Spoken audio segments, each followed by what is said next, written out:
बढ़ते आक्रमण के बाद मुनीर की सेना पस्त पड़ गई है।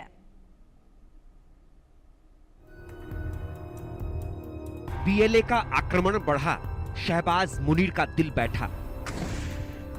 बलूचिस्तान की आजादी जल्द, पाकिस्तान होगा खंड खंड। बलोचों पर उत्पीड़न यातना, पाक सेना का छूटा पसीना। नोशकी, ताफ्तान, क्वेटा, सरकारी ठिकानों पर कब्जा। बलोच का बुलंद परचम, मुनीर का निकला दम। बलूचिस्तान का पूरा इलाका बमों से दहल रहा है। बलूच लिबरेशन आर्मी के लड़ाके पाकिस्तान की सेना के लिए मौत बन गए हैं। बीएलए के हौसले के आगे मुनीर की सेना खौफ से भरी है। पाकिस्तान से आजादी की जंग लड़ रहा बलूचिस्तान मुनीर के जुल्मो सितम के आगे न झुकने को तैयार है न दबने को। बलोचों ने तो उल्टा पाकिस्तान की सेना पर कहर ढा रखा है। बीएलए ने बलूचिस्तान के कई इलाकों में हमले और नाकेबंदी कर पाक सेना के छक्के छोड़ा दिए हैं। लड़ाकों ने क्वेटा नोशकी ताफ्तान हाईवे और करतगप मांगुचर लिंक रोड पर भी कब्जा कर लिया है। बीएलए न सिर्फ बलूचिस्तान में सरकारी ठिकानों पर हमले कर रहा है, बल्कि हथियार लूटने के बाद ठिकानों को आग के हवाले कर दे रहा है। सरकारी ठिकानों को निशाना बनाने के साथ ही बीएलए पाक सेना के जवानों को भी टारगेट कर रहा है।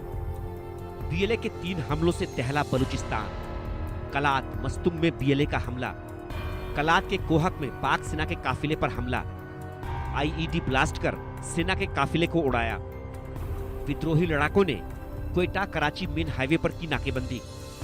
मस्तुंग में बलूचिस्तान होटल के पास नाकेबंदी कर सैंटक प्रोजेक्ट की गाड़ियों को लगाई आग। काउंटर टेररिज्म डिपार्टमेंट के कर्मियों पर भी हमले किए। शकील बंगुलजई और उसके साथी अदनान देहवार को मार गिराया। बीएलए के स्वतंत्रता सेनानियों का आरोप है कि शकील बंगुलजई पाक सेना के मौत दस्ते का एजेंट था, जो मस्तुंग और आसपास के इलाकों में कब्जा करने वाली पाक सेना की मदद कर रहा था। घरों में छापे मारने और बलोच युवाओं को जबरन गायब करने में भी शकील बंगुलजई सीधे शामिल था। बीएलए के प्रवक्ता मेजर ग्वाहरम बलोच ने प्रेस रिलीज जारी कर इन हमलों की जिम्मेदारी ली है। बीएलए के प्रवक्ता के मुताबिक बीएलए ने 21 जून को मस्तुंग जिले में चलाया ऑपरेशन। करतगप शहर में एक बड़ा ऑपरेशन चलाया गया। लेविज स्टेशन, राष्ट्रीय डेटाबेस और पंजीकरण प्राधिकरण कार्यालय में लगाई आग। सहायक आयुक्त के कार्यालय पर भी कब्जा कर लगाई आग। लड़ाकों ने हथियार और रिकॉर्ड जब्त कर लिए। 4 क्लाशनिकोव राइफल, एक G3 राइफल जब्त किया। 16 अन्य बंदूकें और एक मोटरसाइकिल भी कब्जे में ली। ऑपरेशन के बाद बीएलए ने करतगप मांगुचर लिंक रोड पर टेम्परेरी चौकियां बनाई। करतगप होटल और एक पेट्रोल पंप के पास जांच के दौरान 3 बाहरी लोगों को पकड़ा और 7 गैस ले जाने वाले बाउजर ट्रकों को नुकसान पहुंचाया। करतगप क्रॉस पर एक अलग नाकेबंदी में 5 और ट्रकों को नुकसान पहुंचा और 3 और बाहरी लोगों को हिरासत में लिया गया। बीएलए के लड़ाकों ने शाम 7 बजे क्वेटा नोशकी ताफ्तान हाईवे पर और एक नाकेबंदी शुरू की और आधी रात तक कब्जे में रखा। इन 5 घंटों तक नाकेबंदी के दौरान पाक सुरक्षा बलों की जान अटकी रही।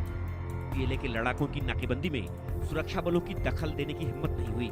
बलूचिस्तान में बीएलए के खौफ के चलते मुनीर की सेना भी कांप रही है। Field marshal general Asim Munir की सेना बीएलए से टकराने का हौसला नहीं जुटा पा रही। बलूचिस्तान में कई तरह के कानूनों का दुरुपयोग कर पीएम शहबाज और army chief general Asim Munir बलोचों पर जितना अधिक अत्याचार कर रहे हैं, बीएलए का हौसला उतना ही बुलंद हो रहा है और उनकी आजादी की जंग उतनी ही तेज हो रही है।